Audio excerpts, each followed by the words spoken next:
All right, moms, let's talk. You're homeschooling, you're working, you're running a household, feeling like you're carrying the weight of the world on your shoulders. Been there, done that. But what if I told you that there's a way to actually do it all without breaking down? Spoiler, it's not about working harder, it's about working smarter. Look, homeschooling has blown up recently. We're talking 3.7 million kids being homeschooled in the US as of 2022. That's double what it was a decade ago. Add in the skyrocketing cost of living, and more moms are jumping into this lifestyle while juggling jobs. It's not easy, but trust me, there is a way to find balance. Today's video is all about finding the balance between working and homeschooling, so let's break it down with some helpful tips.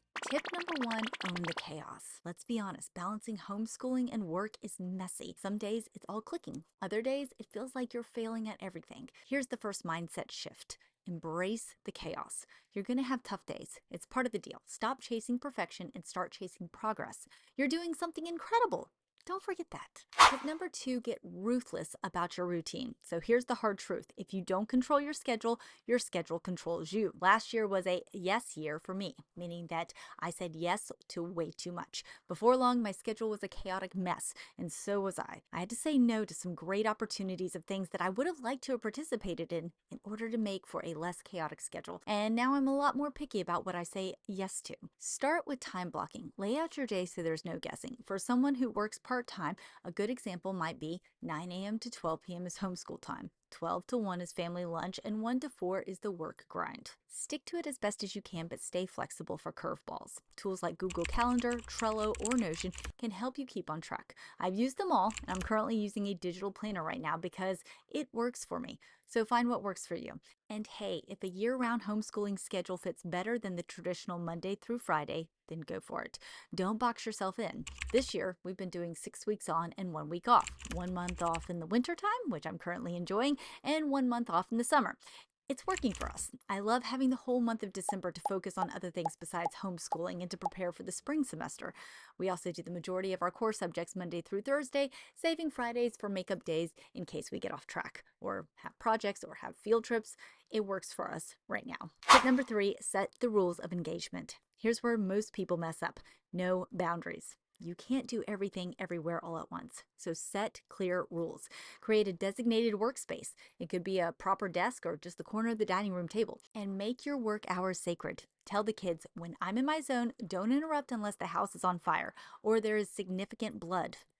Significant. Use visual clues like a stoplight system. Green means go and red means don't even think about it. Unless there's significant blood. Teach your kids to respect these boundaries. It's a skill that they're going to need in life anyway. Tip number 4, master the art of delegation. This is me preaching to the choir here. You're not a superhero and you don't need to be. Delegate. For homeschooling, look into self-paced online courses, educational apps, projects that your kids can learn independently. Even younger kids can do simple puzzles and sensory activities while you work. Got older kids?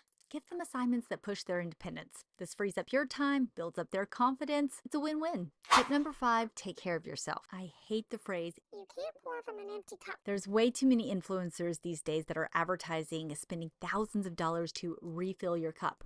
But listen, we all know what this means. Neglecting yourself isn't noble. It's a one-way ticket to burnout and crazy momville. Make self-care a non-negotiable part of your day. Maybe it's 10 minutes of journaling, a cup of tea while the kids are napping, or even just walking around the block. Even Jesus himself needed to get away from the crowds at times. I love Sally Clarkson, and she has this advice to treat yourself to a mini Sabbath. So light a candle, grab a piece of chocolate, enjoy 5 minutes of peace. And these little moments add up and refresh your soul every single day. Tip number 6, lean on your squad. Nobody does this alone, not successfully anyway.